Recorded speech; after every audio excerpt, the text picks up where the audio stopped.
bro, ngomong ke orang di grup gitu ya, kirimin dong dalil musik haram.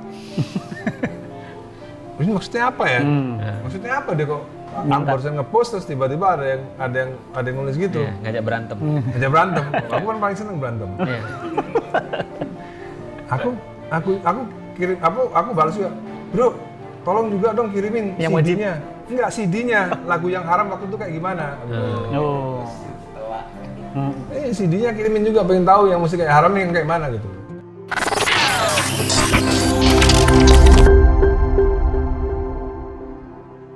Assalamualaikum warahmatullahi wabarakatuh, teman-teman semuanya. Alhamdulillah, ini pertemuan yang langka Dan berbahaya. Benar-benar berbahaya karena obrolannya pasti obrolan bagi orang yang mau mikir.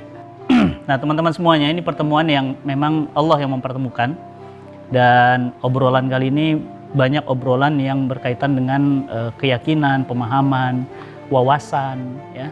Dan yang kedua, bagi orang-orang yang pemikirannya cepat, ya, sempit, dangkal, mendingan gak usah ditonton karena memang bukan levelnya. Jadi tontonan ini hanya bagi orang yang mau mikir, mau sadar, ya. Dan ini langka karena saya bisa mempertemukan dua, ya, pemikir hebat, ya, dan dua intelektual Muslim, benar-benar intelektual, bukan klaim, ya, bukan orang yang ngaku-ngaku intelektual, ya.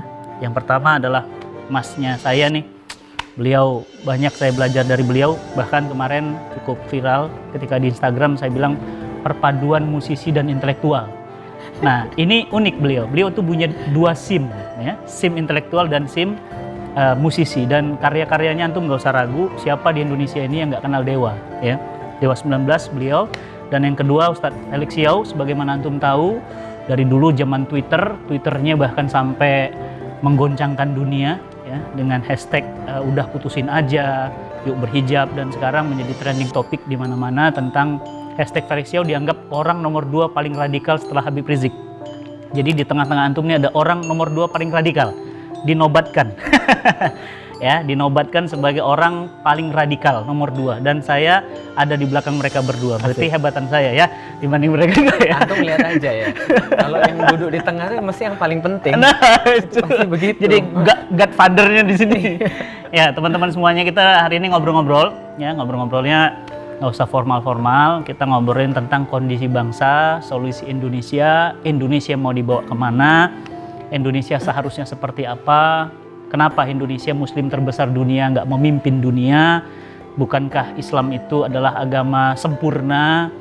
Nah, tapi mengapa Indonesia justru menjadi negara termiskin, negara terbodoh, SDM-nya paling rendah, mentalnya paling bobrok, Utangnya paling banyak. Nah, utangnya juga paling besar. Nah, ini yang akan kita obrol-obrolin gitu kan.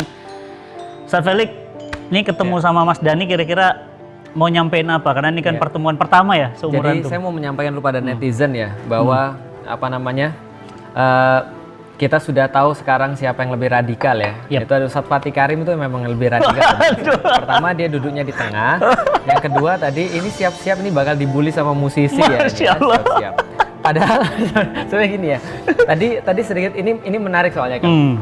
Karena setelah saya pelajari, justru musisi itu adalah orang yang paling dekat dengan sains sebenarnya. Tuh kan benar. Karena nggak mungkin memahami dan musik. dia sains banget. Betul. Kalau nggak ngerti matematik. Oh. Karena musik itu adalah rangkaian matematik sebenarnya kalau kita lihat. Kayak saya matematikanya lemah, berarti nggak bisa. Nah, ya itu kayaknya agak sulit kan. Mungkin kayak saya bukan nada gitu kan, ya.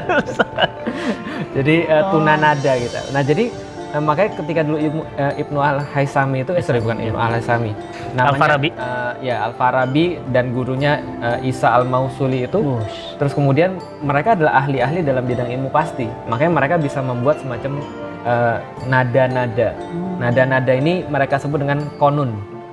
Konun ini akhirnya menjadi canon dalam bahasa musik yang sekarang kita tahu. Nah, jadi itu musik itu rumus sebenarnya. Jadi ada contoh misalnya kayak di daerah Edirne, daerah tempat lahirnya Muhammad Al-Fatih. Muhammad Al-Fatih punya anak namanya Sultan Bayezid II. Nah, Sultan Bayezid II ini bangun satu rumah sakit yang paling modern di zamannya, dan yang paling menarik itu adalah rumah sakit khusus untuk ngurusin orang gila. Jadi kalau orang gila dulu diurusin, di Indonesia bisa bunuh orang. Nah, gitu. Jadi dia khususkan untuk orang gila, dan yang menariknya ada perpaduan musik lalu suara air sama aroma di situ. Makanya kalau di sini kalau misalnya YouTube ini bisa transfer aroma, di sini aroma mistis sekaligus memberikan sebuah kesembuhan. Jadi didesain begitu ya? Betul, aroma, suara air sama musik, dan musik itu canon-canonnya tuh diukur. Oh, ini memberikan sifat marah, ini memberikan sifat semangat, ini memberikan ketenangan, jadi ada resepnya, dan resepnya tuh musik tuh resep. Nah, kalau zaman sekarang ada orang mengatakan bahwa musik itu haram, ya kita bisa sampaikan ya itu adalah pendapat fikih sih. Tapi kalau kita bisa sampaikan bahwa dulu kaum muslimin itu mencapai satu masa ketika musik itu jadi resep untuk pengobatan secara mental. Karena kita sudah tahu sekarang ada penyakit somatik, ada penyakit psikis. Maka ketika perpaduan psikosomatik itu bisa dijalankan dua-duanya harusnya lebih bagus. Nah itu tentang musik. Jadi biar musisi-musisi nggak ngamuk gitu. Iya Mas, memang musik ada hubungan Mas Sains, antum kerasa? Sebenarnya kita kan kekurangan ini ya, kekurangan bahan untuk membahas soal musik. Jadi ketika waktu itu ada fikih soal musik itu haram, mungkin Ustadz lebih tahu kan, itu hadisnya di hadis Bukhari Muslim. Iya. Hadis Bukhari Muslim. Nah, waktu kita yang perlu kita tahu kan musiknya waktu itu musik seperti apa gitu. Betul.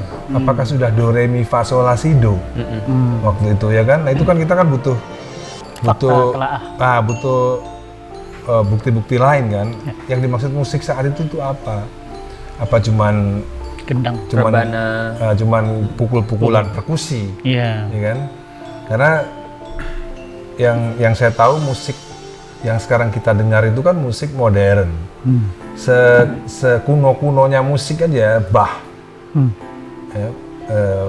Musik yang dalam sebuah konsep musik modern itu Johann Sebastian Bach.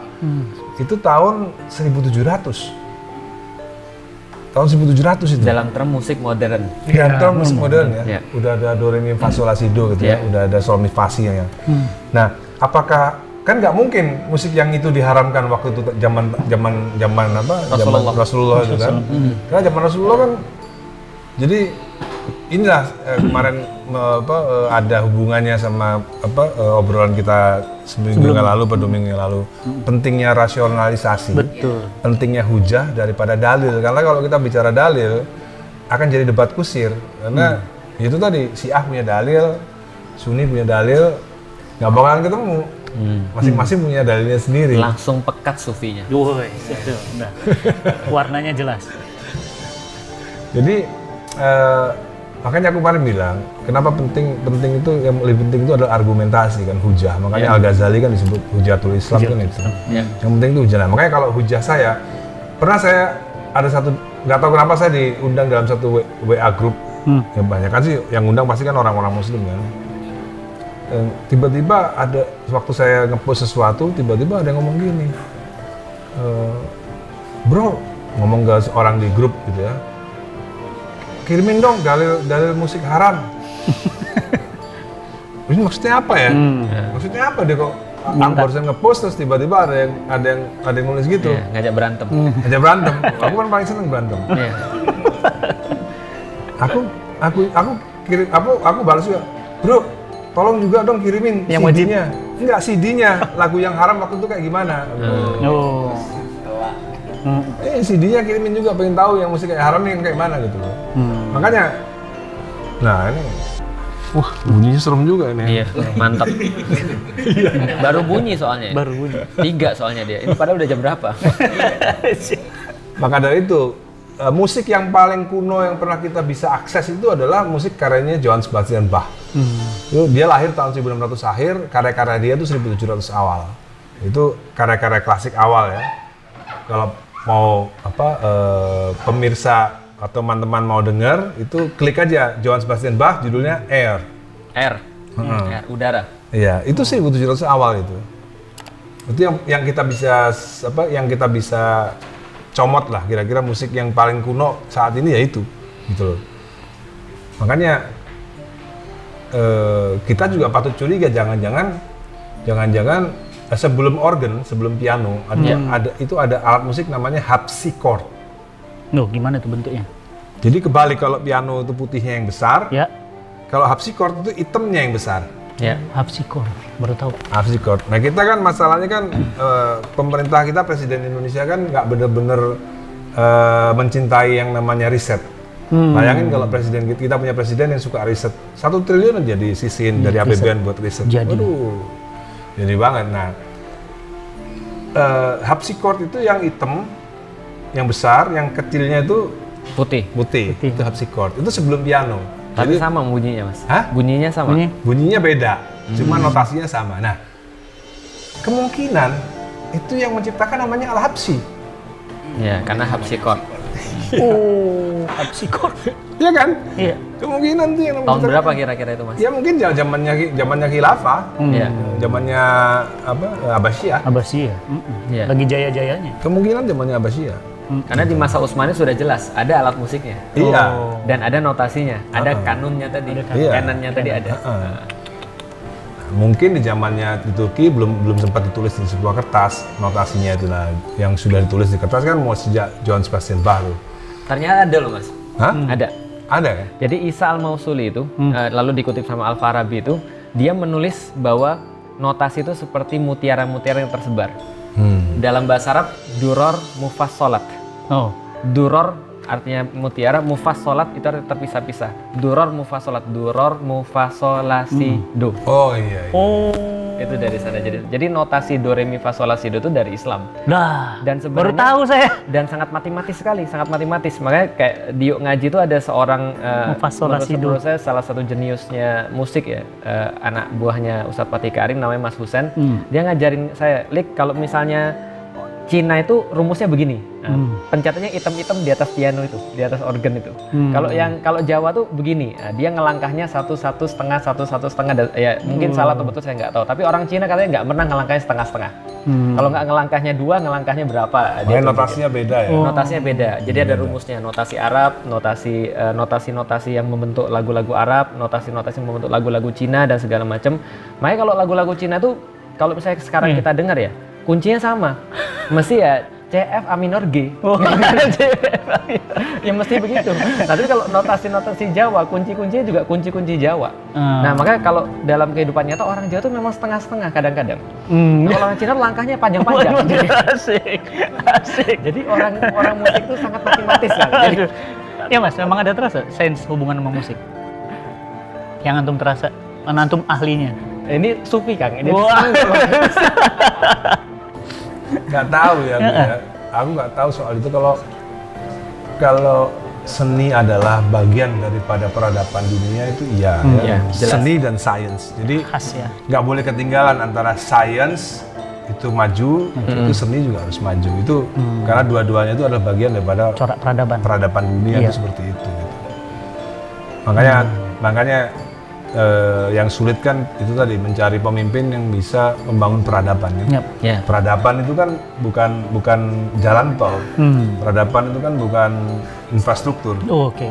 Peradaban itu Bukan tol adalah laut, ilmu ya? pengetahuan dan seni budaya. Bukan tol laut. Betul. Keren. Iya. Peradaban. Peradaban Mas. Betul. Jadi artinya sebenarnya kalau dilihat di masa lalu itu tidak ada pembedaan memang antara orang. Jadi ketika kita bicara contoh kayak mengutip tadi Ustadz Fatih Karim, orang zaman sekarang tuh seolah-olah kalau misalnya dia musisi, artinya dia tidak terlalu peduli pada urusan ilmu pasti. Iya. Karena dianggap seolah-olah musik itu adalah ilmu-ilmu yang tidak pasti misalnya. Iya. Atau sebaliknya orang-orang yang ilmu pasti Pasti, mereka tidak anti musik. peduli pada hal-hal yang bersifat musik dan segala macam. Ulama zaman dulu dan ini termasuk keindahan Islam adalah tidak berusaha untuk memisahkan antara semua itu. Perpaduan ya. Nah, jadi seorang Al-Farabi adalah seorang ahli musik sekaligus ahli fikih. Dia bisa berbicara sesuatu yang pasti, sebagaimana musik itu ya notasi-notasi yang pasti. Berarti antum yakin beliau bisa jadi fuqaha bentar lagi. Oh iya. Ahli fikih. Jadi sebenarnya, nah itulah tingkatannya. Justru Wih, tingkatannya masya Allah. Jadi levelnya. termasuk ada orang yang mengkritik saya ketika saya menyebutkan kata hikmah. Itu artinya di dalam Islam adalah sesuatu yang melampaui kepastian. Iya. Makanya ketika Allah katakan wa yu'allimuhumul kitaba wal hikmah, itu adalah ketika Allah sudah mengajari dia tentang Alkitab, tentang masalah halal haram, buku lah. Makanya kalau orang dulu bilang textbook ya, by the book berarti ya sesuai dengan buku, salah benar. Tapi di atas itu ada yang namanya hikmah. Nah itulah makanya orang tasawuf senantiasa di atas daripada halal dan haram. Iya. Dia mencoba untuk memutuskan sesuatu lebih daripada halal dan haram. Bukan hitam Itu putih. sih sebenarnya kalau di dalam pendidikan itu kan S3 kan, S3 itu PhD kan. Yap. Orang udah dapat gelar PhD Filosof. berarti kan dia filosofi of Filosofi. doctor. Iya betul. Jadi makanya misalnya salah satu kasus ya misalnya, kenapa presiden itu harus punya ilmu hikmah? Ya. Karena kalau kita kan nggak pernah berpikir bahwa kita memilih pemimpin itu harus orang yang menguasai ilmu hikmah. Ya. Kalau enggak ya jadinya hitam putih jadinya. Misalnya gini, Betul. ada satu menteri dalam satu periode selama 5 tahun ini dia menguntungkan negara 5 triliun. Ya, menteri Nguntungin, A, ya. nguntungin ya. Di periode kedua dia merugikan negara 100 miliar. Kalau kita pakai hukum hitam putih tadi itu, Iya. dia Pecat. merugikan negara harus masuk penjara. Iya. Nah, kalau presiden yang punya Hikmah. ilmu hikmah, dia bisa panggil KPK-nya. Bro, gini loh bro, kerugiannya dari mana? Gitu kan? Kalau lu lihat dari sini periode ini iya, tapi lu lihat dong periode yang lalu, dia menguntungkan negara 5 triliun. Artinya dia masih menguntungkan negara 4,9 triliun gitu loh. Nggak Kesalahan sedikit. Iya. Yap. Tapi kalau menurut hukum KPK, ya dia tetap harus kena. Berarti isi tweet antum kemarin tuh hikmahnya? Yang mana tuh? Isi tweet kemarin berarti nggak ada hikmah, nggak ada kebijaksanaan dalam Ya. permusawaratan keadilan. Tweet kemarin itu kan saya pikir negara ini kan punya hikmah, ternyata enggak. Wah itu kan, nggak ada hikmah. Gitu. Enggak. Ini yang akan membawa kita pada sesuatu yang lebih berat lagi nih. Tapi Mas, ini Tapi ya yang bener. antum ngomong itu Mas, saya tambahin dikit Mas. Hmm. Tadi kan antum berharap bahwa pemimpin tuh punya hikmah. Iya. Nah, Padahal itu bukan berharap tapi harus kewajiban. Kenapa? Iya. Karena orang yang punya hikmah dalam bahasa Arab adalah hakim. Iya. Hakim dalam arti bahasa Arab bukan bahasa Indonesia, artinya adalah pemimpin. Hukam, hakim. Jadi pemimpin itu adalah orang yang Hakam. memang Iya, hakam tuh. orang yang memang punya Kaidah hikmah. hakam tuh. iya. Jadi kalau misalnya dia sudah Tapi punya nggak, hikmah, dia kemarin layak jadi itu kan pemimpin. pemimpin kan sidik, Iya. fatonah, Betul. Amanah. Amanah. Nggak disebut loh hikmah. Hikmah. Karena sudah include ke dalamnya. Harusnya Di ya dalamnya. semuanya. Iya, hikmah. Di dalam Al-Quran. Sekarang kita kan cari pemimpin kan yang penting sederhana. Nah, itu dia. yang penting sederhana. Pemikirannya sederhana. Ini pemikiran sederhana. Nilai raport sederhana. Jadi berarti antum nggak cocok jadi pemimpin. Oh, gitu. Nggak cocok. Iya. Karena tidak sederhana. Nggak sederhana tuh. Ya, Republik Cintanya udah. Iya, jadi hikmah itu luar biasa ya. Ya, di dalam Al-Quran semua nabi itu dikasih hikmah oleh Allah. Wal Terutama mau'izatul hasanah pemimpin-pemimpin. wajadilhum billati hiya ahsan. Itu ada hikmah. Wal mau'izatul hasanah. Oh, enggak masuk di Iya. situ. Ya, Jadi hikmah contoh itu seperti Sulaiman, Yahya, itu Allah katakan Allah beri hikmah. Nabi Muhammad, Allah beri hikmah. Iya. Dan itu pencapaian tertinggi. Luqmanul Hakim itu Iya. adalah Luqman yang penuh hikmah. Meskipun kalau dalam ceritanya kan juga waktu itu kan Daud kan juga belum punya hikmah yang ketika dia didatengin sama udah ya dia udah datang Yang ya? sangat terkenal itu kisah anaknya Mas, yang datang dua orang ibu Iya. ngaku punya anak. Iya. Kalau diselesaikan by the book, nah itu pasti akan sesuatu masalah besar.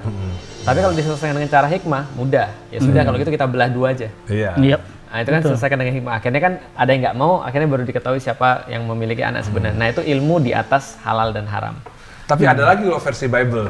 Nggak tahu versi Islamnya ada nggak yang dia akhirnya didatangi sama dua nggak tahu aku biasalah correct me if I'm wrong ya karena Iya. aku kan bukan ahlinya. Iya betul. Yang Banyak cerita- yang nanti ngoreksi Mas. Netizen dan netijah. Nggak usah diminta, udah datang duluan. Ceritanya begini ceritanya. Nabi Daud tuh didatengin sama malaikat. Sebenarnya malaikat itu dua orang. Yang satu dia merasa kakaknya ini nggak adil karena ketika orang tuanya meninggal, yang satu ini merasa punya warisan 99 ekor kambing. Yang kakaknya nih. Jadi yang adiknya satunya dikasih cuma satu. Bible yang tahun itu 1800. Enggak. Wah, ada Ada di atas. di surat Samuel kalau nggak salah. Oh, sih. Habis dia. Kalau nggak salah surat Samuel. Kalau Habis antum salah Bible. Mas yang mengoreksi bukan Ustadz lagi, pendeta. Pendeta Iya. nanti. Kalau nggak salah di surat Samuel nih kalau nggak salah. Jadi datang ke Daud kan. Daud kan hakim kan waktu itu kan, Iya. raja dan hakim. Raja dan hakim, betul. Daudnya marah-marah gitu. Kamu gimana sih? Ini kan kamu udah punya 99, masa mau ngambil satu yang dari adikmu cuma dapat satu mau diambil juga. Ternyata berdua nih malaikat. Kamu udah punya istri 99 masih kepingin Bathsheba. Bathsheba ya. Dia bilang gitu ya. Iya. Ya, berarti bukan di Al-Qur'an itu jelas. Dan di Al-Quran. Kalau Bathsheba di itu Al-Qur'an udah ceritanya beda. Enggak, yang di Al-Quran yang itu nggak diceritakan. Kan udah diceritakan di Bible. Buat apa ceritain lagi kan double-double kan nama tebel Al-Qurannya. Bathsheba ya. Dan memang nggak banyak Muslim yang tahu kan bahwa sebenarnya David itu kalau di Kristiani itu nggak dianggap nabi. Dianggap hanya seorang raja yang patut dikisahkan saja Iya. gitu. Iya. Termasuk Bukan nabi. bukan nabi. Yang dianggap anaknya Solomon. Aku nggak tahu kalau Solomon itu. Nah, jadi Solomon the King. justru Solomon itu anaknya Bathsheba itu. Menurut versi Bible. Solomon itu anaknya Bathsheba. Jadi waktu Bathsheba ini kasus. menarik ini. Bathsheba ini istri daripada seorang Panglima. Yang namanya tahu nggak? Saya lupa. Iya, panglimanya. Iya. Kalau anak-anak band nggak mungkin lupa karena namanya jadi nama band. Uriah. Oh. Uriah Heep. Ada band namanya Uriah Heep. Itu band di Indonesia. Luar negeri. Luar negeri. Suaminya Bathsheba. Bathsheba. Itu Dan Bathsheba ini cantik ceritanya. cantik ceritanya. Udah terlanjur hamil sama David. Iya. Udah hamil. Nah, bingung kan dia kan? Akhirnya dia disuruh pulang, suruh menggauli istrinya maksudnya supaya kalau Iya. hamil tetap ketahuan kalau itu si Uriah. Ternyata Uriah nggak mau. Akhirnya Uriah disuruh perang, mati akhirnya. Iya. Nah, Tuhan marah. Jadi Tuhan bilang ini nggak bener, anakmu harus mati yang dalam kandungan itu. Nah terus ini di Bible ya, di Bible itu Daud ini Menghamili. bukan karena dia udah berdosa, menghamili Bathsheba dan dia nggak mau anaknya itu meninggal. Daud itu melakukan ritual puasa sehari ya. Puasa Daud. Iya. Jadi itu asbabul wurudnya Daud. Ada di Bible. Ada di Bible asbabul wurudnya. Dan ternyata akhirnya tetap meninggal anak itu. Anak itu tetap meninggal. Dan akhirnya tetap kawin resmi Bathsheba dan akhirnya lahirlah Solomon. Jadi kan kadang-kadang memang kita nggak bisa iri sama zat yang memang udah dipilih ya. Meskipun melakukan kesalahan ya tetap disayang gitu. Justru kesalahannya itu lahirlah Solomon. Kalau ini versi Bible ya. Iya, Iya, versi versi Bible. Bible itu. Jadi itu perlu dijelaskan Iya. supaya nanti netizen tidak salah paham. Nah, Kadang-kadang orang tuh tadi suka sensi. ya, iya. Nanti muncul judulnya beda. Judulnya beda. Ahmad Dhani melakukan penistaan agama. Wah. Oh enggak dong. Enggak menista dong. Iya. Enggak menista kan kita bicara versi Bible. Iya, betul. Versi Bible. Dan Al-Quran pun kan nggak menceritakan itu. Enggak menceritakan. Iya. Al-Quran nggak menceritakan. Bukan berarti tidak ada cerita Iya. itu.